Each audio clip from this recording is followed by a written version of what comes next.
उत्पातरूपो जगतां चन्द्रपुत्रो महाद्युतिः सूर्यप्रियकरो विद्वान् पीडां हरतु मे भूतः अनन्तपद्मपत्राज्यं फणनानेकतोज्ज्वलं दिव्याम्बरधरं देवं रत्नकुण्डलमण्डितं श्रीगुरुभ्यो नमः श्री महागणाधिपते नमः श्रीमात्रे नमः welcome back to Meeravani YouTube channel మీ డాక్టర్ సుందరి ప్రేక్షకులకు శుభోదయం.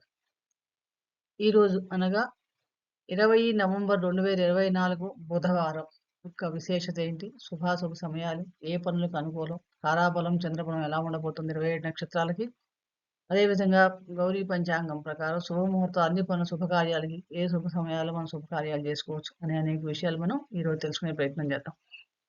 ఈరోజు నవంబర్ 20, 2024 కార్తీక బహుళ పంచమి బుధవారం. మనం కార్తీక మాసంలో ఉన్నాం, బహుళ పక్షంలో పంచమి తిథి బుధవారం. బుధవారానికి అధిపతి బుధుడు. బుధుడు అంటేనే మనందరికీ బుద్ధికి కారకుడు. అలాగే ఈరోజు నక్షత్రం మనకి పునర్వసు నక్షత్రం. పునర్వసు నక్షత్రం 3 పాదాలు మనకి మిథున రాశిలో ఉంటాయి. 4వ పాదంలో పుట్టిన వాళ్ళు కర్కాటక రాశి. సో ఈరోజు పుట్టిన వాళ్ళకి మొదటి 3 పాదాల్లో పుట్టిన వాళ్ళు మిథున రాశి అవుతుంది చంద్రరాశి, 4వ పాదంలో పుట్టిన వాళ్ళది కర్కాటక రాశి అవుతుంది. పునర్వసు నక్షత్రానికి అధిపతి గురువు. కార్తీక శుద్ధ బహుళ పంచమి. పంచమి తిథి అనగా చాలా విశేషం. మన లలిత అమ్మవారు పుట్టిన, లక్ష్మీదేవి పుట్టిన జన్మతిథి. అలాగే నాగదేవతలకి చాలా అనుకూలమైన, వాళ్ళ ప్రశస్తమైన దేవి పంచమి తిథి. కాబట్టి ఈరోజు నాగదేవత ఆరాధన చేసుకోవటం, అమ్మవారి స్తోత్ర పారాయణ చేయడం చాలా అనుకూలమైన ఫలితాన్ని ఇస్తుంది. అలాగే పునర్వసు నక్షత్రం గురువు నక్షత్రం కాబట్టి గురువు సంబంధించిన శ్లోకాలు చదువుకోవడం కూడా చాలా మంచి ఫలితాలను ఇస్తుంది. అలాగే ప్రత్యేకంగా కార్తీక మాసంలో మనకి ప్రతిరోజు చేసుకునే స్నానం, దీపం, దానం చాలా మంచి ఫలితాలు ఇస్తాయి. ఏ చిన్న దానం చేసినా కూడా మంచి ఫలితాలు. మంత్రదీక్షలకి చాలా అనుకూలమైన మాసం. కార్తీక మాసంలో ఏ మంత్రాన్ని దీక్షగా స్వీకరించినా కూడా అది చాలా సిద్ధి పొందుతుందని చెప్పి మనకి శాస్త్రం వచ్చింది. అలాగే ఈ రోజు మనం చేసే దీపదానాలు కానీ ఎటువంటి దానాలు కూడా చాలా అనుకూలమైన ఫలితాలు ఇస్తాయి.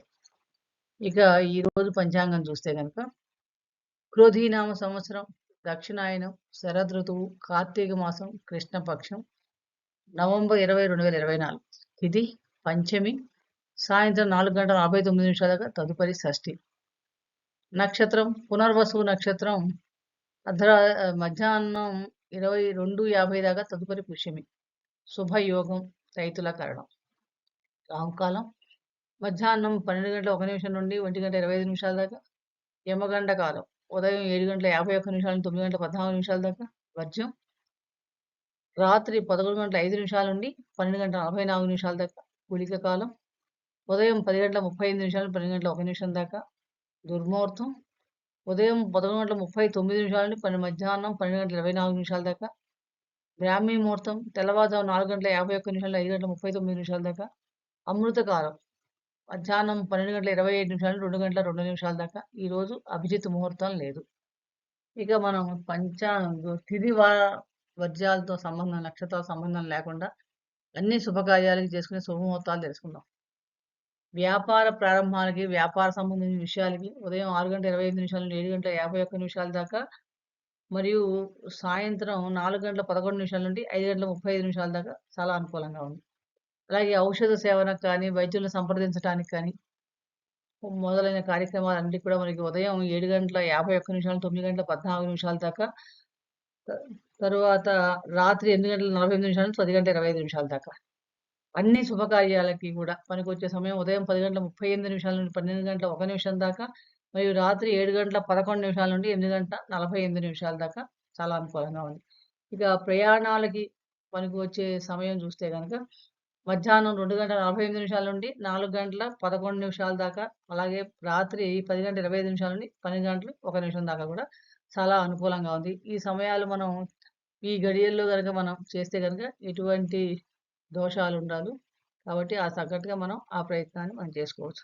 ఇక ఈరోజు మనం తారాబలం, చంద్రబలం చూస్తే కనుక ఈరోజు సూర్యగ్రహణం నక్షత్రం మనకి పునర్వసు నక్షత్రం. పునర్వసు, విశాఖ, పూర్వభాద్రాలో జన్మించిన వారికి జన్మతార అవుతుంది. ఈ జన్మతారకి ఏంటంటే కొంచెం మనసు మీద ప్రభావం ఎక్కువగా ఉంటుంది. ముఖ్యంగా మూడో పాదంలో మటుకు ఎటువంటి శుభకార్యాలు చేయకూడదు. తప్పని పరిస్థితుల్లో చేయవలసి వస్తే గనక ఏదైనా ఆకుకూరలు దానం చేయడం వల్ల మంచి ఫలితాలుంటాయి. పుష్యమి, అనురాధ, ఉత్తరాభాద్ర నక్షత్రంలో జన్మించిన వారికి పరమ మిత్రతార అవుతుంది. చిన్న ప్రయత్నంతో చేసే పనుల్లో విజయావకాశాలు లభిస్తాయి. ఆర్థిక లాభాలు కూడా ఉంటాయి. ఆశ్లేష, జ్యేష్ఠ, రేవతి నక్షత్రాల్లో జన్మించిన వారికి మిత్రతార అవుతుంది. మిత్రతార శుభప్రదం, సౌకర్యం, ఆనందాన్ని ఇస్తుంది. అలాగే ఊహించని శుభ ఫలితాలు కూడా లభిస్తాయి. అశ్విని, మఖ, మూల నక్షత్రం వాళ్ళకి నైదంతార అవుతుంది. నైదంతార ఏ కార్యక్రమానికి అంత మంచిది కాదు. ఆర్థిక నష్టం గాని, తగాదాలు గాని, చేసే పనుల్లో, ప్రయాణాల్లో ఇబ్బందులు గాని ఇలాంటివి ఉంటాయి కాబట్టి వీలైనంత వరకు ఈరోజు ఎటువంటి పనులు చేయకుండా ఉండటమే మంచిది. భరణి, పుబ్బ, పూర్వాషాఢ నక్షత్రంలో జన్మించిన వారికి సాధంతార అవుతుంది. ఈ సాధంతార అన్ని రకాల పనులకు శుభప్రదంగా ఉంటుంది. కార్యసిద్ధిని కూడా ఇస్తుంది. కృత్తిక, ఉత్తరాషాఢ నక్షత్రంలో జన్మించిన వారికి ప్రత్యక్తార అవుతుంది. ప్రత్యక్తార అంత శుభప్రాయం కాదు. కానీ ముఖ్యంగా 4వ పాదం అసలు మంచిది కాదు. ముఖ్యంగా ప్రయాణాలు గాని, వ్యాపార సంబంధమైన విషయాలు ఇలాంటి వాటిలో ఏంటంటే వృత్తికి సంబంధించిన విషయాల్లో కొంచెం డిలే అవ్వటం గాని, కలహాలు రావటం గాని, విభేదాలు, నష్టాలు వచ్చే అవకాశం ఉంది కాబట్టి వీలైనంత వరకు అటు ఆ కార్యక్రమాలు చేయకుండా ఉంటే మంచిది. తప్పనిసరి పరిస్థితిలో చేయవలసి వస్తే గనుక ఉప్పుని దానం చేసి చేయడం వల్ల కొంచెం దోషం తొలగుతుంది. శ్రవణ, హస్త, రోహిణి నక్షత్రం జన్మించిన వాళ్ళకి క్షేమతార అవుతుంది. ఈ క్షేమతార శుభప్రదమైనది. ప్రయాణాలకి, శస్త్రచికిత్సలకి చాలా అనుకూలంగా ఉంటుంది. మృగశిర, చిత్తా, ధనిష్ట నక్షత్రాల్లో జన్మించిన విపత్తార అవుతుంది. విపత్తార మంచిది కాదు. ముఖ్యంగా రాహు అధిపతి వలన కొంచెం విభేదాలు, పనుల్లో డిలే ప్రారంభించిన పనులు పూర్తి కాకపోవడం ఇలాంటివి ఉంటాయి కాబట్టి వీలైనంత వరకు శుభకార్యాలు ప్రారంభించకుండా ఉంటేనే మంచిది. ఆరుద్ర, స్వాతి, శతభిష నక్షత్రం జన్మించిన సంపత్తార అవుతుంది. సంపత్తార శుభప్రదం. ఆర్థిక వ్యవహారాలకి, వ్యాపార లావాదేవీలు కూడా చాలా అనుకూలంగా ఉంటుంది. బుధుడు అధిపతి. ఇది ఈ రోజున మనకి సూర్య నక్షత్ర ప్రకారం తారాబలం. ఇక చంద్రబలాన్ని చూస్తే గనక మనకి మిథున, కర్కాటక, సింహ, కన్య, తుల, ధనస్సు, కుంభ, మీనరాశుల వారు, మేషరాశి వారు కూడా చంద్రబలాన్ని కలిగి ఉన్నారు. అలాగే వృశ్చిక రాశి వారికి అష్టమ చంద్రుడు. అష్టమ చంద్రుడు అంటే సహజంగా మానసిక సమస్యలు గాని, చిన్నపాటి అంటే ప్రయాణాల ఇబ్బందులు ఇలాంటివి ఉండే అవకాశం ఉన్నది. వీలైనంత వరకు వాటిని అవాయిడ్ చేయడం మంచిది. ఇక ఈరోజు మన కర్కాటక రాశి వారికి ఘాతవారం. ఈ ఘాతవారం ఉన్న రోజంటే మొదటి గంట పూర్తిగా విడిచిపెట్టాలి. ముఖ్యంగా ఈరోజు నూతన వస్త్రాలు ధరించడం గాని, ఆభరణాలు ధరించడం గాని, నూతన వాహనాలు మొదటిసారి వాడటం గాని, నూతన గృహప్రవేశాలు, ప్రయాణాలు ఇలాంటి వాటికి ఇది పనికిరాదు. కాబట్టి ఇవన్నీ మనం వీలైనంత వరకు చేయకుండా ఉంటే మంచిది. తప్పనిసరి పరిస్థితిలో ఏమైనా చేయవలసి వస్తే గనక ఏదైనా ఆహారం తిని బయటికెళ్ళటం వల్ల చాలా మటుకు అనుకూలమైన ఫలితాలు పొందగలుగుతారు. ఇక ఈరోజు మనకి బుధవారం. బుధవారం నాడు ఏదైనా పని మీద వెళ్ళేటప్పుడు ఆకుపచ్చ రంగు దుస్తులు ధరించి వెళ్ళటం వలన మన విజయ అవకాశాలు మెరుగుపడతాయి. ఈరోజు మనం చేయవలసిన విష్ణు సహస్రనామ స్తోత్ర పారాయణ చాలా మేలు కలుగజేస్తుంది. అలాగే అమ్మవారి దుర్గాదేవి ఆరాధన చాలా కూడా మంచి ఫలితాలు ఇస్తుంది. నాగదేవత పంచమి తిథి రోజు నాగదేవత సుబ్రహ్మణ్య స్వామి ఆరాధన కూడా ఉత్తమమైన ఫలితాలు కలుగజేస్తాయి. ఇక ఈరోజు మనం చదవలసిన మంత్రం ప్రియంగు గులికాశ్యామం రూపేణ ప్రతిమం బుధం సౌమ్యం సౌమ్య గుణోపేతం తం బుధం ప్రణమామ్యహం అనే మంత్రాన్ని వీలైనసార్లు జపించడం వలన మనకి ఆ బుధుని యొక్క అనుగ్రహం కలిగి బుధ సంబంధమైన సమస్యలన్నింటిలో కూడా తొలగటానికి అవకాశం ఎక్కువగా ఉంది. ఇక ఈరోజు మన నక్షత్రం చూస్తే కనుక పునర్వసు నక్షత్రం. ఈ పునర్వసు నక్షత్రానికి సంబంధించిన గాయత్రి మంత్రాన్ని ప్రతిరోజు ఏ రోజు నక్షత్రం ఉందో ఆ రోజు గాయత్రి మంత్రం 11 నిమిషాలు చదవటం. ముఖ్యంగా ఆ నక్షత్రంలో జన్మించిన వారు ఈ గాయత్రి మంత్రాన్ని ప్రతిరోజు చదువుకోవడం వల్ల కూడా చాలా మంచి ఫలితాలు కలుగుతాయి. ఓం ప్రజావరుద్ధైవ విద్మహే అదితి పుత్రాయ ధీమహి తన్నో పునర్వస్ ప్రచోదయాత్ అనే ఈ మంత్రాన్ని గాయత్రి మంత్రాన్ని 11 సార్లు చదవడం వలన నక్షత్రాధిపతి గురువు యొక్క అనుగ్రహం కలుగుతుంది. ఇదండి మనకి ఈ రోజు ఉన్న శుభాశుభ సమయాలు, ప్రయాణ ముహూర్తాలు, తారాబలం, చంద్రబలం.